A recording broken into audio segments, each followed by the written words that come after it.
Iran ने मशरिक वस्ता में अरब ममालिक को चेतावनी दे दी है कि अगर इनमें से कोई भी मुल्क ईरान के खिलाफ अमेरिका या इसराइल का साथ देता पकड़ा गया या उस तक मालूमात पहुंची तो वो इन ममालिक के ऊपर बराह रास्त हमला कर देगा, एक एक करके इन ममालिक से बदला लेगा। यही नाज़रीन कराम, ईरान ने अमेरिका को भी चेतावनी दे दी है कि अगर उसने इसराइल की पुष्पनाही करना बंद ना की और इसराइल का साथ देना शुरू किया बराह रास्त, उसी दिन से मशरिक वस्ता में अमरीकी अड्डों को बराह रास्त निशाना बनाया जाएगा। अरे कराम, क्या आप जानते हैं कि मशरिक वस्ता में कौन कौन से मालिक में अमेरिका के कितने अड्डे मौजूद हैं? तो सारी तफसीलात आपके सामने इस वीडियो में रखता हूँ। अरे कराम, मशरिक वस्ता में कुल मिला के 19 अमरीकी अड्डे मौजूद हैं, जिनमें 10 अड्डे ऐसे हैं जो कि मुस्तकिल अड्डे हैं। और नाज़रीन इकराम, इन फौजी बेसिस में कमो पेश 50,000 अमरीकी फौज जो है वो तैनात है। अब आपके जहन में ये सवाल आ रहा होगा कि आखिर ये फौजी बेसिस जो है ये मशरक वस्ता के कौन कौन से ममालिक में शामिल है? तो नाज़रीन इकराम, मशरक वस्ता यानी कि मिडिल ईस्ट के जो जितने भी नुमाया ममालिक है, जिसमें सऊदी अरबिया जो है वो सरफहरिस्त है, कतर है, बहरीन है, उर्दन है, इराक है, शाम है, कुवैत है, मुत्तहदा अरब अमारात है। और ये वो मालिक है नाज़रीन इकराम जहाँ पे अमरीकी अड्डे मौजूद हैं। और इन अमरीकी अड्डों में कुल मिला के 50,000 के लगभग अमरीकी फोर्सेस जो है मौजूद हैं। नाज़रीन इकराम, आप हैरान हो रहे होंगे कि जब अमेरिका पाकिस्तान में ड्रोन हमले करता था या दिगर ममालिक में ड्रोन हमले करता था, अफगानिस्तान में ड्रोन हमले करता था, हम हैरान हो जाते थे कि यार ये कैसे मुमकिन है कि अमेरिका इतनी दूर से उसके ड्रोन पाकिस्तान में ऑपरेट हो रहे हैं। तो नाज़रीन इकराम, थोड़ी सी हमने खोज लगाने की कोशिश की तो बात समझ में आई कि अमेरिका उधर नहीं बैठा हुआ, बल्कि अमेरिका मिडिल ईस्ट में बैठा हुआ है और वहाँ से इसके जो अड्डे हैं वो चलाए जा रहे हैं और वहाँ से ही अमेरिका जो है मिडिल ईस्ट और एशिया को मॉनिटर कर रहा है और उनको सुपरवाइज कर रहा है। अब नाज़रीन करम, आपके सामने रखते हैं कि जो मुश्किल अड्डे हैं और जो सबसे बड़े अड्डे हैं वो कौन कौन से मालिक में शामिल हैं। तो नाज़रीन करम, अमेरिका का जो सबसे बड़ा फौजी अड्डा है वो है जनाब कतर में। इस फौजी अड्डे में नाज़रीन कराम कौमों पेश 10,000 अमरीकी फोर्सेस जो है वो हम वक्त चौकस रहती हैं। अगर ईरान को पता चला कि कतर के अमरीकी बेस से ईरान के ऊपर हमला हुआ है या इसराइल का साथ दिया जा रहा है, तो नाज़रीन कराम ईरान कतर में मौजूद अल अदीद अमरीकी एयरबेस को बासानी निशाना बना सकता है। कतर में जो अमरीकी फौजी अड्डा है ये अमरीका का सबसे बड़ा फौजी अड्डा था मिडिल ईस्ट में, मशरक वस्ता में।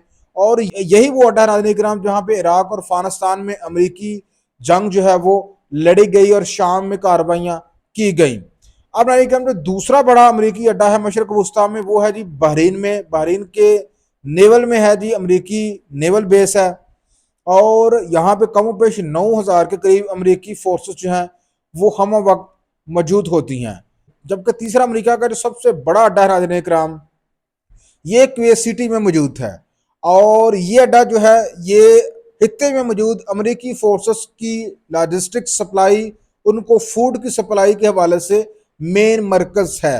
यानी कि अमेरिका जो है कुवैत सिटी में मौजूद अपने एयर बेस पे जो है लॉजिस्टिक सप्लाई भेजता है, लैंड करता है जहाज के जरिए और यहाँ से खित्ते में मौजूद दिगर अमरीकी जो फौजी अड्डे हैं वहां तक इस सप्लाई को किया जाता है, फूड और लॉजिस्टिक सप्लाई वगैरह।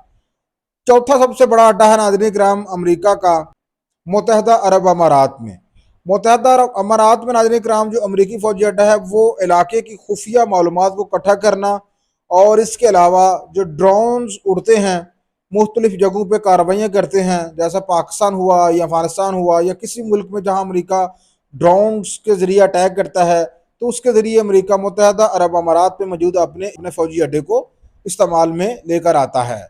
वही नाज़रीन इकराम, उसके बाद अमेरिका का जो सबसे बड़ा अड्डा है 5वें नंबर पे वो है जी शाम में।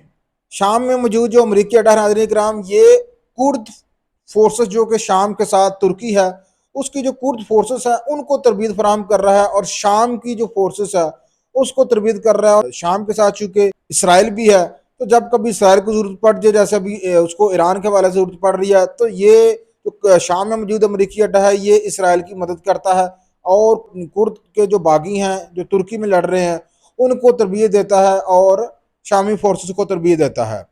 इसके अलावा अमरीकी अड्डा है जनाब इराक में।